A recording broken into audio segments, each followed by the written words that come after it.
वो किसी प्रतिभा के मोहताज नहीं थे। उनके जीवन दर्शन पर रीसर डॉक्टर रविन्द्रनाथ टैगोर ने एक पुस्तक लिखी थी 100 पोएम्स ऑफ कबीर, 100 कवियों की पुस्तक, जिस पर उनको भारत सरकार द्वारा नोबेल पुरस्कार मिला था। आइए वो क्या मानव जीवन की विशेषता का विश्लेषण करते हुए उन्होंने कहा, एक तुम इस दुनिया में आए हो तो तुम्हें क्या करना है, आपका उद्देश्य क्या है, आपको जीवन क्यों मिला, ये जीवन आखिर है क्या, जीवन पानी का बुलबुला क्यों कह दिया गया, आपको अपना उद्देश्य आत्म मोक्षार्थ जगदाय क्या है, इसको हासिल करने के लिए क्या करना है। उन्होंने 5 चीजें बताई। पूरा बीजक आप एक किनारे कर दीजिए, सिर्फ 5 चीजों पर विचार करिएगा। वो कहते हैं, आपा तजे, हर बजे, नक्षत्र तजे विकार और सब जीवन से निर्भय रहे, साधु मता है सदा। आपा के 2 अर्थ हैं, एक तो अहंकार है और दूसरा अपना होशवास, अपना स्वरूप, अपने आप में। कभी कभी आदमी क्रोध में होता है तो लोग कहते हैं कि भैया वो अपने आप में नहीं है। कितने लोग तो ये माइक थामते ही अपना आपा खो बैठते। भाई कुछ संयम बरतो, कोई संयमित जीवन जियो। हम दूसरों को संयम की परिभाषा बताते हैं तो हमें भी संयमशील होना चाहिए। संयम खाने में, पीने में, बोलने में, चलने में, प्रवचन देने में, बात व्यवहार में, बैठने उठने में, सारी चीजों में जब संयम आ जाता है तो फिर हमारा जीवन साधारण जीवन नहीं रह जाता है, हमारा जीवन विशेष जीवन हो जाता है। तो सदगुरुदेव की वाणी इंकलाब करती है कि आप आते, आप अपना अहंकार चल दीजिए, आप आते और हर ये अहंकार आदमी को सदैव पतन की ओर ले जाया करता है। धन का अहंकार हो, जन का अहंकार हो, बल का अहंकार हो, प्रतिष्ठा का अहंकार हो। ऐसे विचारक में लिखा है कि जिए के कितने दिन ऐठे ऐठे जाते हो, जिए के कितने दिन ऐठे ऐठे जाते हो और थोड़ी सी जिंदगानी में तुम जूना बने जाते हो। जिंदगी बहुत लंबी नहीं है, जिंदगी जख्म दिया करती है उसको हम सिया करते हैं, जिंदगी जख्म दिया करती है उसको हम सिया करते हैं और मौत नहीं आती इसलिए जिया करते हैं। हम खुशहाल कहाँ जी रहे हैं, सब तो दुखी, सब तो रो रहे, गरीब दुखी। मैंने अपनी पुस्तक में लिखा है इसको, गरीब दुखी, अमीर दुखी, पदाधिकारी दुखी है, गैर पदाधिकारी दुखी है, वृद्ध दुखी है, जवान दुखी है, कोट पैंट वाला भी दुखी है, धोती कुर्ता वाला भी दुखी है, सब तो दुखी है। आप अपने दिल की गहराई में कभी बैठ के पूछो ना कि आप कितने सुखी हो। सदगुरु कबीर साहब ने प्रश्न उठाया हो और उत्तर न दिया हो, ऐसी बात नहीं। वो कहते इज्जत जरते देखिया अपनी अपनी आंख और ऐसा कोई ना मिला जाता रही लाख। संसार के लोग अपनी अपनी आग में चल रहे हैं। एक माँ इसलिए दुखी है, एक महिला इसलिए दुखी है कि शादी हुए 20 वर्ष हो गई। अभी 15 दिन पहले मेरा कार्यक्रम गोवा में था, बड़े अच्छे वहाँ के लोग थे, बहुत याद आती है उनकी, बहुत सरल सॉन्ग और भक्ति का उत्सव। तो 20 वर्ष हो गई थी, एक भक्त थी महिला, कोई संतान नहीं हुई थी। सब कुछ था, मालिक ने सब कुछ दिया, गुरु ने सब कुछ दिया, लेकिन संतान नहीं, इसलिए बहुत पीड़ित थी, बहुत दुखी थी। वही नहीं, यहाँ कितने लोग ऐसे हैं जिनके संतान है वो कहीं कब्जे में नहीं रहती है तो दुखी होती है। माँ कहती है तू पेट नहीं मर जाता, पैदा ना होता तो अच्छा। मैं निवेदन करूंगी बच्चे को शिक्षा के साथ साथ संस्कार दीजिए। शिक्षा वो चीज है, बाबा साहब ने तो लिखा है कि शिक्षा वो शेरनी का दूध है जो इसको पिएगा वो दहाड़ेगा। माना कि अभी शिक्षा पर कुछ चर्चाएं हुई, लेकिन शिक्षा के बिना भी हमारे जीवन में कॉन्फिडेंस नहीं आता। हम कॉन्फिडेंट नहीं हो पाते हैं, हम क्या कहें क्या न कहें, हमारी भाषा भी शुद्ध नहीं रहती, हमारे विचारों में परिष्कृत विचारधारा नहीं आ पाती। शिक्षा एक सर्वांगीण विकास के लिए अत्यंत आवश्यक है, लेकिन इसको भी झुठलाया नहीं जा सकता कि शिक्षा के साथ साथ संस्कारों की भी महती आवश्यकता है। मैं 2 मिनट की एक बात कहूँ, एक बच्चे संस्कार हम कैसे देते हैं? रोज रोज अपनी माँ के साथ सत्संग में जाया करे तो कहेंगे मम्मी हमको भूख लगी, मम्मी हम बिस्किट खाएंगे, मम्मी हम बाथरूम जाएंगे, मम्मी शीशी लगी, मम्मी लेटर लगी। अब जब एक व्यक्ति बोलता है ना, जैसे किसी का मोबाइल आ जाए तो 10 नजरें उधर जाएंगी, इसलिए सत्संग के समय मोबाइल साइलेंट होना चाहिए।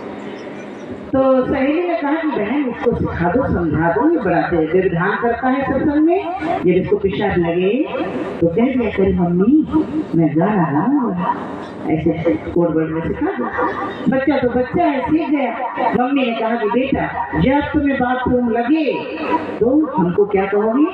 बच्चा कहता मम्मी मैं कहूँगा कि मम्मी मैं गाना गाऊंगा। सीख गया बच्चा। 7 दिन का कार्यक्रम खत्म हुआ और बेटी के पिताजी भी आए थे जो नाना कहे जाते हैं। तो नाना ने मारे प्यार के कहा कि ऐसा है बेटी, बच्चे को मैं ले जाऊं? माँ ने कही ठीक है पिताजी ले जाओ। लाड़ प्यार में नाना जी ने अपने बेटी के बेटे को रात में अपने पास ही लेकर आया। अब ये कोड वर्ड जो था न तो बेटी ने अपने पिताजी को बताया और पिताजी को पता कि इसका क्या कोड वर्ड है।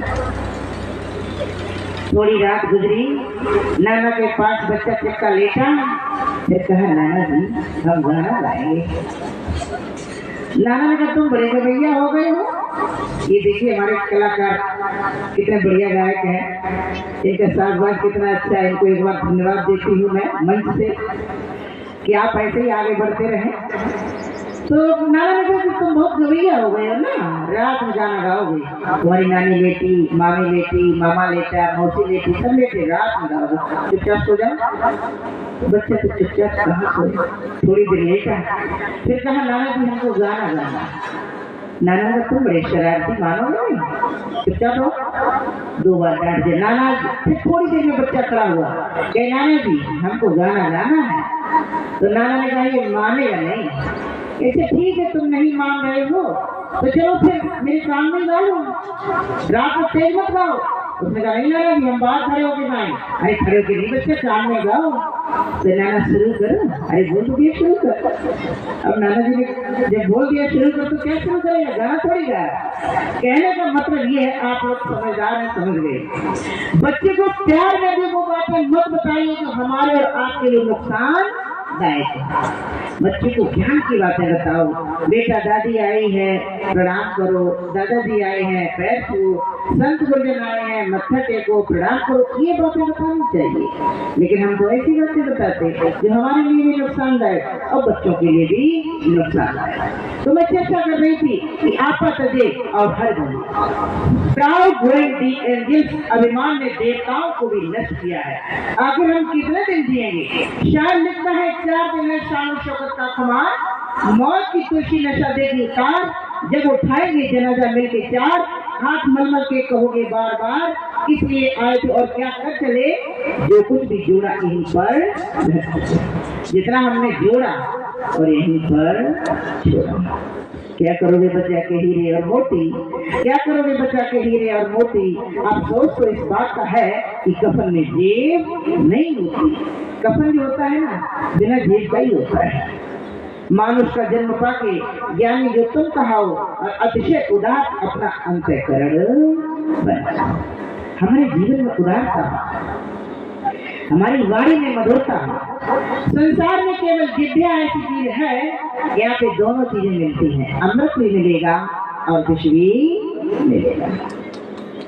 तो हमें चाहिए, सदगुरु कबीर साहब कहते हैं कि कागा का को धन हरे और कोई का को दे, मीठे वचन सुनाए के जग अपनो कर ले। हमारी बहन देखिए कितना मीठी भाषा में बोली, जितना इनका सौंदर्य है और वैसी इनकी वाणी सुंदर है। तो हमें अपनी वाणी की मधुरता की अति आवश्यकता है। आप तजे हर के हिंदी साहित्य में कई अर्थ हैं, सांप है, मेढक है, बादल है, कई सारे अर्थ हैं, परमात्मा है, ईश्वर है, सब कुछ है। लेकिन आज जिस परिप्रेक्ष्य में हम बैठे हैं सचमुच कबीर साहब की विचारधारा से अनुप्राणित जो हम चर्चा कर रहे हैं उसमें अपना आत्मा, The kingdom of God is within you. परमात्मा का राज तुम्हारे दिल के अंदर। कबीर साहब की वाणी हमें इंकलाब करती है कि मौको कहाँ ढूंढे बंदे, मैं तो तेरे पास, मुझे आके ढूंढ कहाँ है, मैं तो तुम्हारे ही पास। लेकिन पास की वस्तु दिखाई कहाँ देती? आप अपनी आंख से कभी पुतली की कोई चीज देख पाते हो? सारी दुनिया को देखते हो, लेकिन अपनी आंख का पड़ा हुआ कूड़ा कभी देख पाए? छोटा सा कण कभी देख पाए? उसको जब निकलवाते हो तो दूसरे का सहारा लेना पड़ता है। हम आप सब सामाजिक प्राणी हैं, हमें एक दूसरे की अपने स्तर से हेल्प करनी चाहिए, मदद करनी चाहिए। बताया है परहित सरस धर्म नहीं भाई, और पर पीड़ा सम नहीं अघ पाए।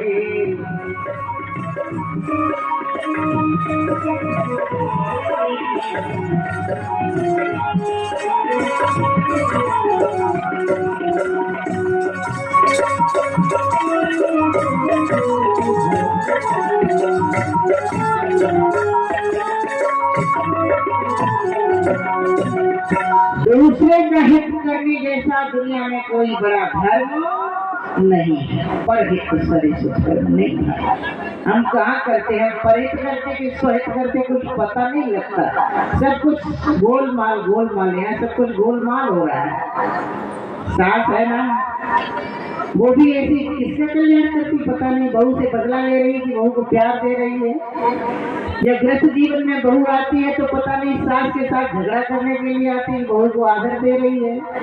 मैं निवेदन करूंगी गृहस्थ जीवन में, ये गृहस्थ जीवन है ना, मैंने समाज शास्त्र में पढ़ा था कि जिस तरीके से ऑक्सीजन के सहारे, इस वायु के सहारे सभी प्राणी जीवित रहते हैं, उसी प्रकार गृहस्थ आश्रम के सहारे सभी आश्रम चला करते हैं।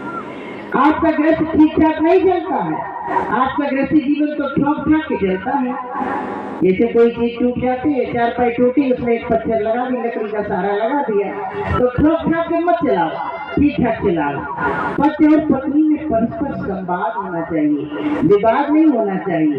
पति पत्नी के रिश्ते बड़े ही नाजुक हैं, ये विश्वास के धरातल पर टिके हैं।